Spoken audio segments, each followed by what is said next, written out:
오늘 함께 묵상하실 말씀은 열왕기하 1장 말씀입니다. 열왕기하 1장은 아합 왕이 죽는 것으로부터 시작이 됩니다. 아합 왕이 죽고 모압이 이스라엘을 배반하였더라. 그리고 아하시아가 사마리아에 있는 그의 다락 난간에서 떨어져 병들매. 이 아합이 죽은 다음에 아하시아가 왕이 되었습니다. 근데 자신의 이 다락 난간에 떨어졌다가 병이 들었대요. 나라의 왕이 이제 병이 들었는데 이게 잘 낫지가 않으니까 이 왕이 사람들을 보내서 이 에그론의 신 바알세붑에게 이 병이 낫겠느냐라고 이제 점을 치러 보내는 것이죠. 이 얘기를 이것을 하나님께서 이 엘리야에게 이렇게 말씀하시는 겁니다. 너는 이 일어나서 올라가서 사마리아 왕의 사자를 만나 그에게 이르기를 이스라엘의 하나님이 없어서 너희가 에그론의 신 바알세붑에게 물으러 가느냐? 야, 하나님이 안 계셔 가지고 너희 뭐 지금 그 바알세붑에게 물으러 가느냐라고 물어보시는 거예요, 하나님께서. 이 왕이 지금 자신이 난간에서 떨어져서 다친 것을 낫겠느냐 안 낫겠느냐 그것을 누구에게 물어보느냐면 에그론의 신 바알세붑에게 물어본다라는 것입니다. 에그론의 신 바알세붑이 뭐냐면요, 파리예요. 파리. 우리 날아다니는 파리. 이 파리 가지고 점을 치는 거예요. 세상에 한 나라의 왕이 물어볼 데가 없어서 파리한테 물어보고 있습니까? 그죠? 얼마나 어리석습니까? 근데 이제 너무나도 애석한 것은 지금까지도 이런 일들이 반복되고 있고요. 대통령들이 가가지고 이런 일을 하고 있고요. 그죠? 우리 교회 다니는 사람 중에 점 본다는 사람이 얼마나 많은지 목회자한테 얘기는 안 하겠지만 나름 점 보고 오늘의 운수 보고 이런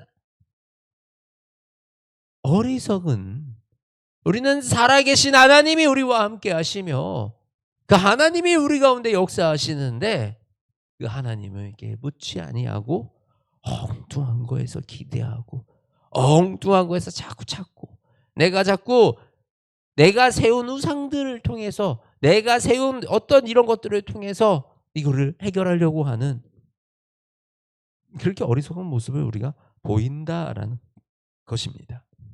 저와 여러분, 우리의 인생은 누구에게 묻고 나아가십니까?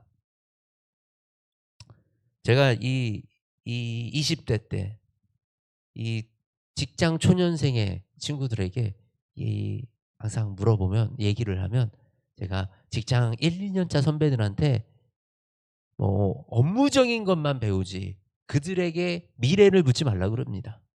왜냐면요, 같이 미래가 안 보이는 친구들이에요.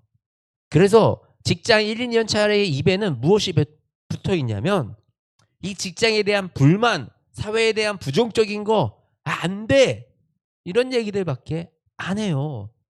이제 막 직장 초년생으로 들어갔는데 그런 부정적인 얘기만 계속 듣고 있으면 이 친구들한테 아무 도움이 안 됩니다.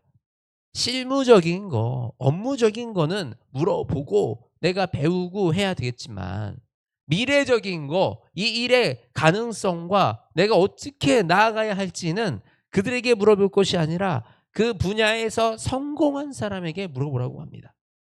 성공을 경험한 사람, 그 분야에서 무엇을 이루어낸 사람, 그 사람은 어떻게 이룰 수 있었는가, 어떤 길을 가야 하는가, 그 사람에게 물어보는 것이 지혜롭다라고 얘기합니다.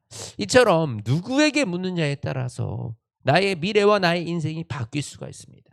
그런데 우리의 인생은요, 우리가 하나님 앞에 물을 때 하나님이 우리의 인생을 가장 완전한 길로 안내해 줄 수 있습니다.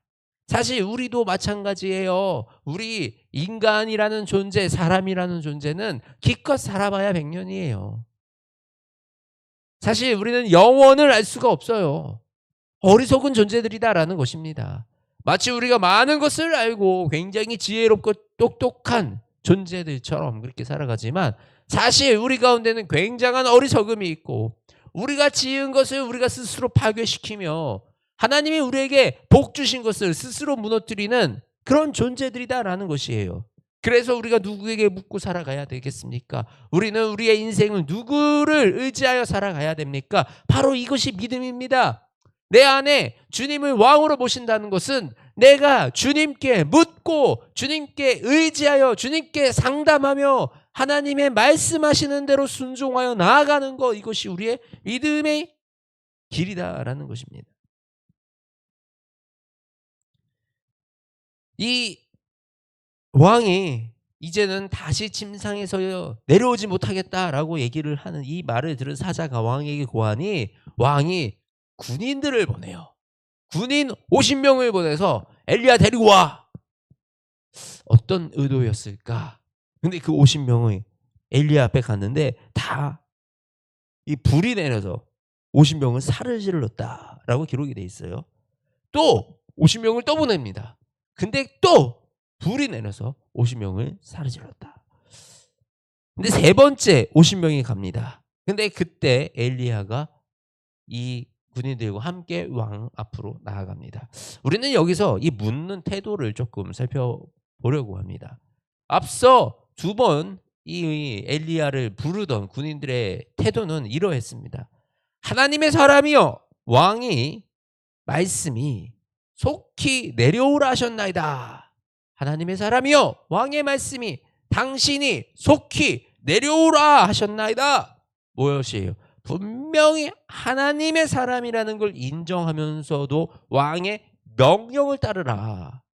왕이 당신의 하나님보다 위에 있다라는 이 기본적인 자세가 깔려 있다라는 것입니다.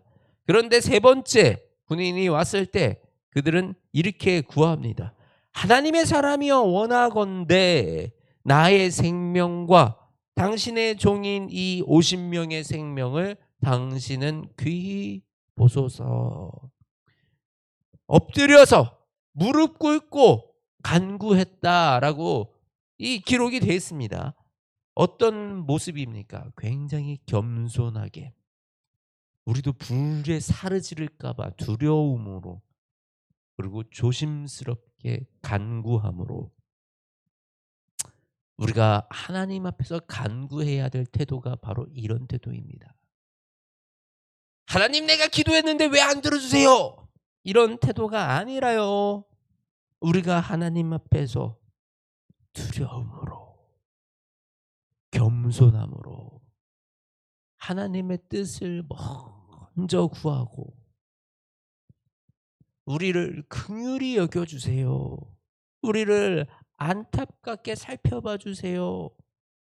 이 나의 생명과 당신의 종의 이 생명을, 나의 인생과 나와 함께하는 우리 가족들의 인생을, 우리 성도들의 인생을 주여 귀히 보시고 우리들의 삶 가운데 하나님의 뜻을 알려주시고 행하게 해주세요 라는 이 긍휼의, 하나님께 긍휼을 구하는 우리의 간구의 자세가 하나님의 마음을 움직이시고 또 하나님이 그 기도에 응답하게 하여 우리에게 하나님의 능력을 더하시는 아주 이 기도의 비결이라는 사실을 우리가 기억하기 원합니다.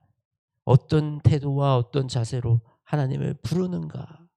먼저는 누구에게 묻는가? 누구에게 내 삶을 의지하는가? 그리고 나는 어떤 자세로 구하고 있는가? 어떤 자세로 하나님께 나아가고 있는가? 우리가 이것을 살펴보고 저와 여러분이 주님 앞에서 정말 주님을 의지하여 살아가는 그 인생 살아나가기를 소망합니다. 하나님, 주께 묻습니다. 이 연약하고 이 어린 종이 주 앞에 엎드려 주께 묻습니다.